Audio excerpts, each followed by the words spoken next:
This is Khamenei's birthplace. We know a private burial is expected any time now. Earlier in the day, we have seen a funeral procession of the supreme leader, as of course Khamenei made its way through the crowds of mourners. And you see there just how large these crowds are at 2 minutes past 10 in the evening. We're going to keep an eye on the story and bring you the very latest, of course, from Iran. I'm going to switch gears and turn our attention to the World Cup, because it's back to business, it seems. In just 90 minutes from now, a tantalising grudge match really kicks off. Morocco are not only looking for revenge against France, but are carrying the hopes of an entire continent on its shoulders. It's a rematch between two unbeatens, as the already legendary Kylian Mbappe leads Les Bleus against Achraf Hakimi's Atlas Lions. The French side is one of the tournament favourites, but the Moroccans have certainly earned their spot in the quarter-finals. France eliminated Morocco 2-0 in Qatar, if you remember, at 2022 World Cup. CNN's Matthias Gress joins us now from the fan zone in Paris, where the anticipation is building towards kick-off. And Matthias, great to see you. Just give me a sense of the mood. Look, this is one match I do not want to miss. What are you hearing from fans? Yeah, well, Isa, as I'm sure you can imagine, the excitement is really building here now. Like you said, just beside the fan zone here on the River Seine, and about 90 minutes away from kickoff, there's a queue, I would say, maybe 100 metres going all the way around the corner there, almost all the way back up to the main road. But look, the France fans that we've been speaking to this week, and today especially, have understandably been feeling very confident about the result of tonight's match. But look, not overly confident. They're not taking the result for granted. They know that they're going to have to be at their best to beat this brilliant Morocco team and advance to the semi-finals. But regardless, this is going to be a very special occasion, not only because Morocco, for the second World Cup in a row, are cementing themselves as one of the best teams in the world, but also because there's a huge Moroccan community here in Paris, and like you mentioned, this is a rematch of a sense of how the fans are feeling here in Paris. I went out and about around the city today and spoke to a few of them. What do you expect from the match against Morocco tonight? For me, 2-0 for France. You don't think Morocco has a chance of winning? I think they have a chance, but I believe in Mbappe, Dembélé Ballon d'Or. And who do you think will score for France tonight? Mbappe and Dembélé. I think Morocco's gonna win, but I'm Moroccan. I think the first half will be pretty close, because the players know each other very well. So yeah, first half 0-0, and then second half 1-0 for France. Who do you think will win, France or Morocco? France, of course, because the French is the best.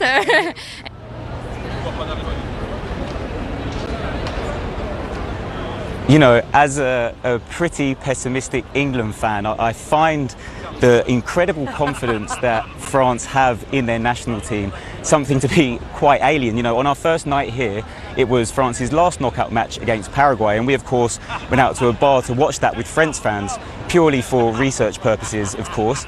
And after that match, you know, it wasn't France's best match. Paraguay made it difficult. With my pessimistic England mindset, I asked them, are you not worried about the rest of this tournament after that performance?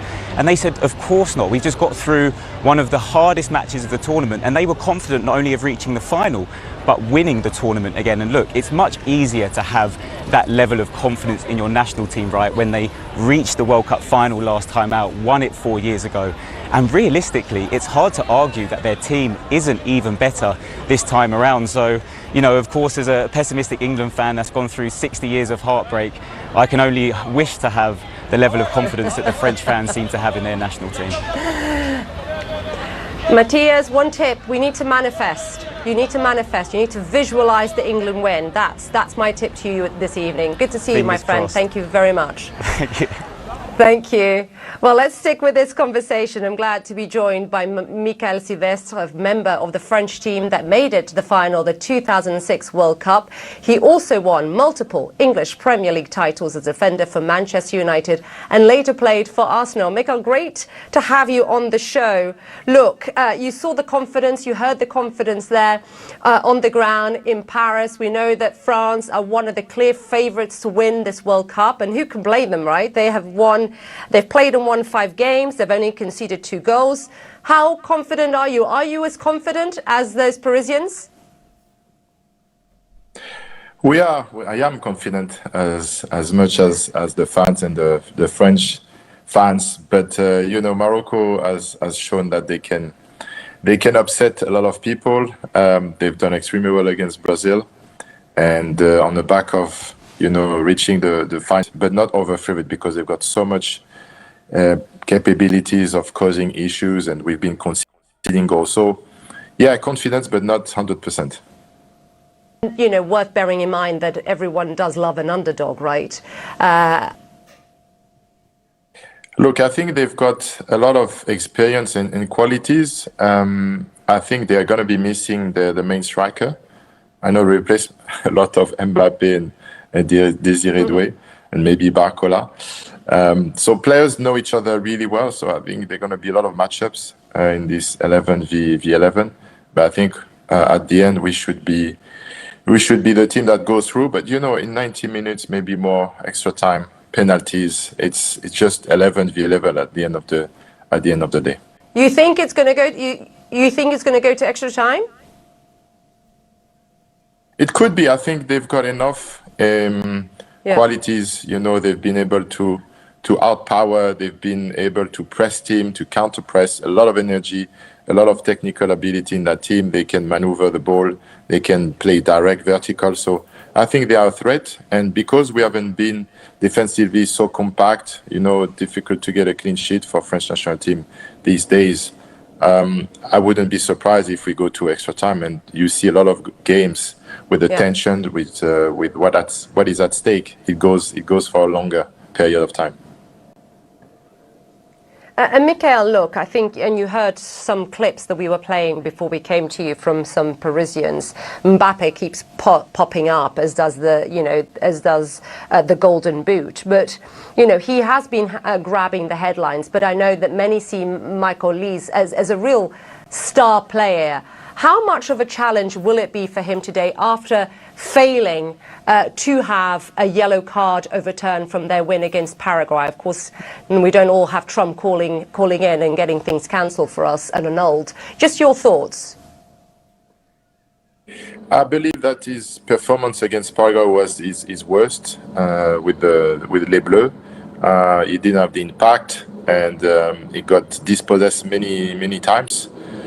Physically, he got also a bit bullied. So I think he has a point to prove today, and I'm sure he's relishing the challenge to do that. And because he's an offensive player, I think he can be smart enough not to pick up another yellow card that would make him, if France qualified, to be suspended for the semi-final. But I believe he's smart enough. He's got maturity to manage the game without being cautioned.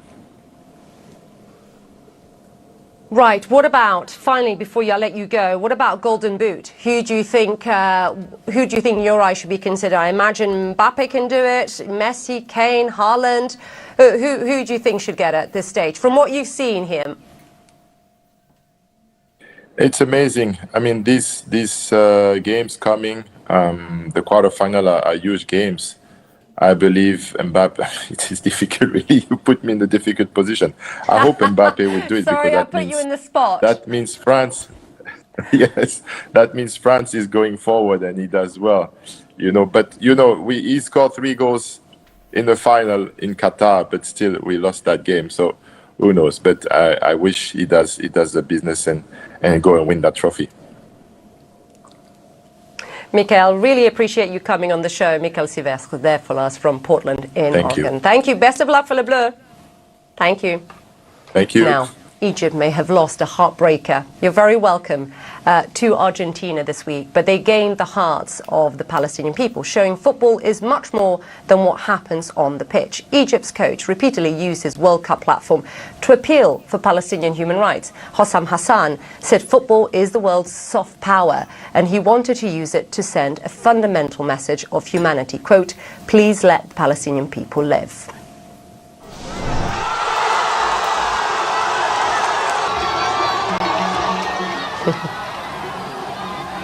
Well, people in Gaza cheered on Egypt's team as their own during their World Cup run, as you see there, even sitting on rubble to watch matches on giant screens in Gaza City. Today, Palestinians sent a message of their own, thanking Egypt's coach for bringing them joy and hope and reminding the world of their suffering. They created sand art on this beach, reading Hossam Hassan, Conscience of Humanity. When Captain Hassan raised this flag, the Palestinian flag, he brought back glory to the Palestinian cause. On his chest, it was a badge of honor. He revived the spirits of 2 million Gazans, 2 million Palestinians here on the Gazan Strip. Today, we must send a message to Captain Hassan. We will never forget you, and we stand with you wholeheartedly. We have inscribed your name on the soil of Palestine. And still to come tonight, protests erupt in Cuba as a nationwide blackout leaves millions in the dark. I'll be speaking to a humanitarian worker on the ground in Havana for you next.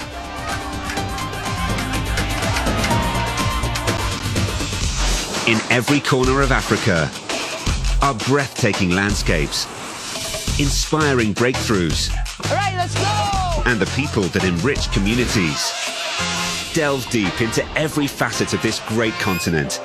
Inside art and culture, sports, inside business, tech, and so much more. Inside Africa on CNN, in association with Zenith Bank.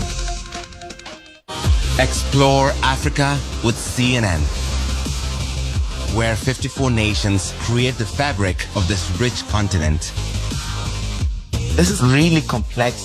Discover business. The biggest economic trends impacting the continent. Nobody has ever done this in Africa. Really, you're seeing something here. Nature and culture. I love music. My music, this is everything. And the stories shaping Africa today. Exported to markets around the world. The next 5 years, what excites you the most? I think the digital economy is very, very exciting. I have this compelling need to do something for my people, for my continent. It's very, very important for us to tell our own story. The energy is amazing. Feels so good to be here. In a divided America, where do I fit? You tell me, ask your partner. Abby Phillip brings all sides to the table. Can you name one thing you do different? The hypocrisy is so rank, folks at home. Classes in session. To talk about the issues. Congresswoman, it is false. The answer is zero. The policies. What is the Democratic Party about? Can you answer that question? And the biggest debates to wrap up your day. I hear what you're saying Trump believes in, but do you think it's a good idea? News Night with Abby Phillip, Tuesday through Saturday on CNN. Caitlin Collins is your DC source, bringing you unprecedented access to the White House. What would you say to the survivors who feel like they haven't gotten justice? Capitol Hill. What does re-examining that look like? Are you saying that that's not going to happen? What exactly are your day-to-day responsibilities? And beyond. And good evening from Davos, Switzerland, where President Trump just capped off a whirlwind trip. You were obviously named by President Trump. For in-depth political coverage and analysis, watch The Source, weekdays on CNN.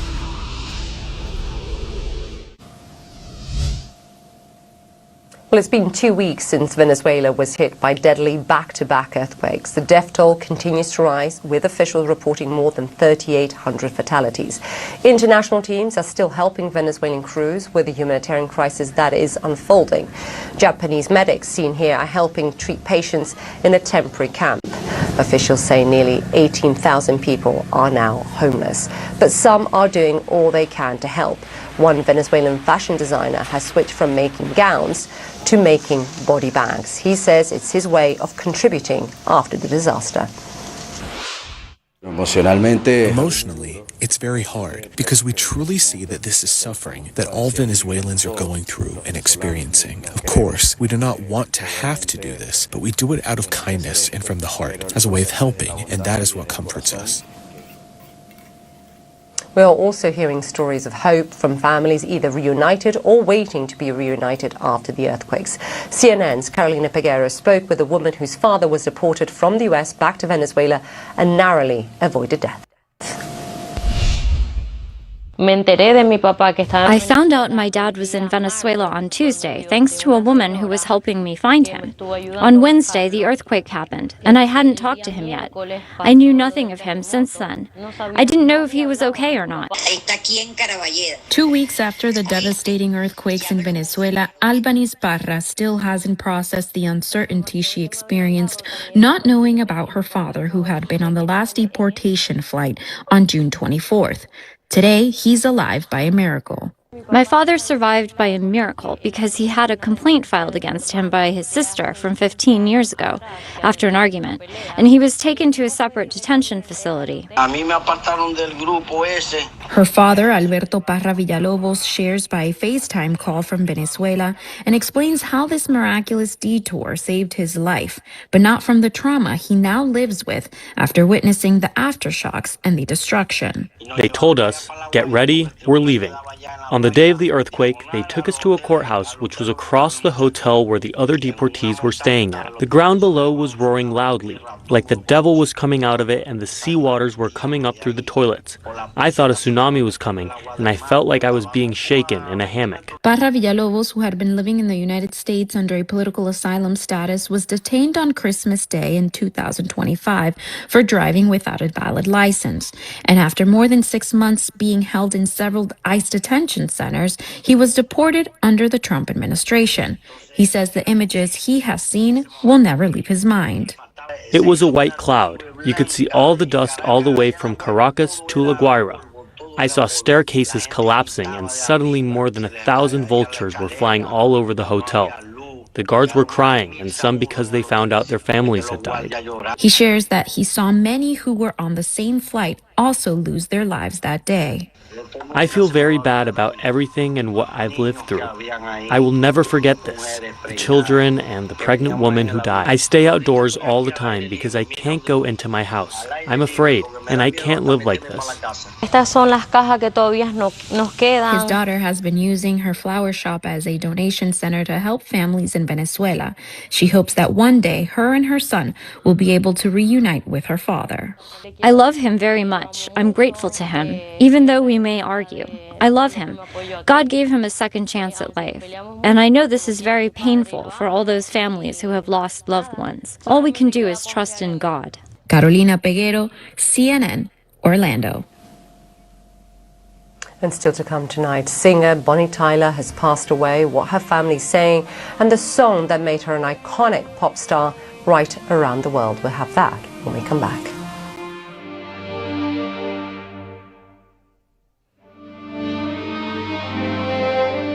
Six trucks full of soldiers accompanying our every move.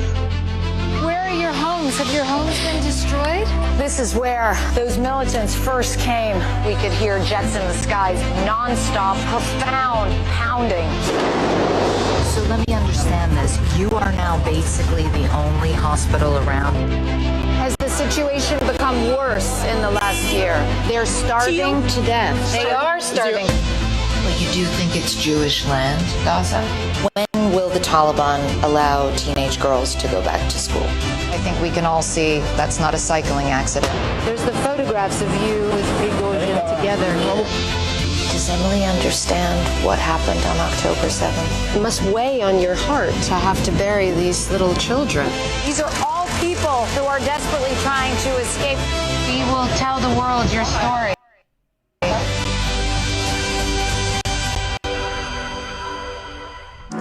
In the hub, where East meets West, CNN Arabic is perfectly placed to find the facts.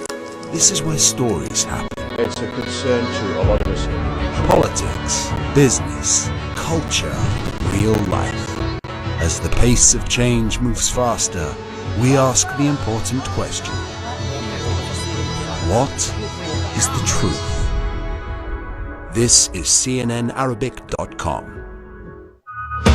Here's a breakdown of what you can find out front. Where are we when it comes to inflation? Direct, in-depth, and raw. Okay, now we hear the sirens. Getting ahead of the biggest stories and giving you context you won't find anywhere else. How important is this moment that we are in? Does it sound to you that we're on the verge of a potentially dramatic escalation? Aaron Burnett out front, weekdays on CNN. What was the reaction in the room to what the president had to say? The mayor says she's going to end veteran homelessness in Los Angeles. Do you think she can do that? Does this deal at all address Iran's ballistic missile programs? Fully functional video games have popped up here at the War Memorial. How do you win over Trump voters? So this is what I want to tell you. Watch The Lead, weekdays on CNN.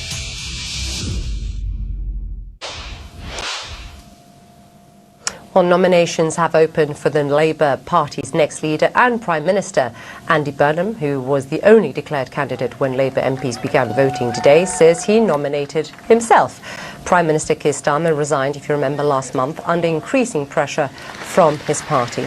If Burnham gets 322 nominations, he will face no other challenges.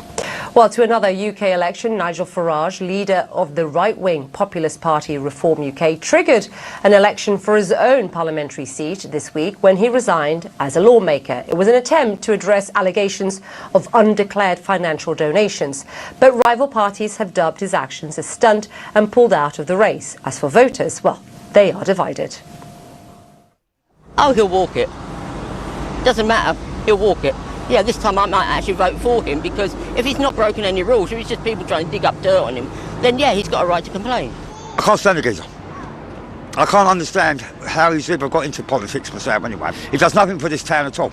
You cannot even go and see him.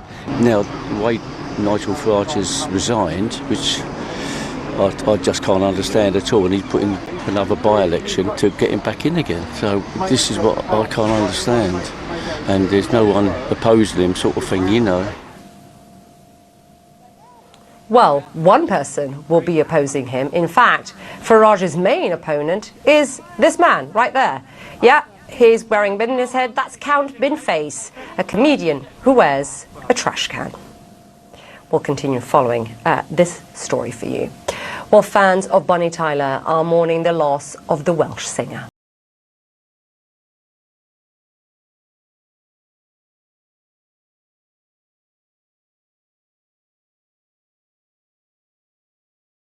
That one there, playing Total Eclipse of the Heart, died at the age of 75. Her family and team posted on her website and social media saying she passed away in a hospital in Portugal while being treated for an illness. And this comes just months after Tyler underwent emergency surgery and was put into an induced coma. The singer, also known for the song Holding Out for a Hero Who Can Forget, was planning a return to the stage later this year. And we're all going to be singing both those songs all day, and quite rightly so, as a tribute to her. That does it for me. Thanks very much for your company. Do stay right here. What We Know with Chrissy McFarlane is up next.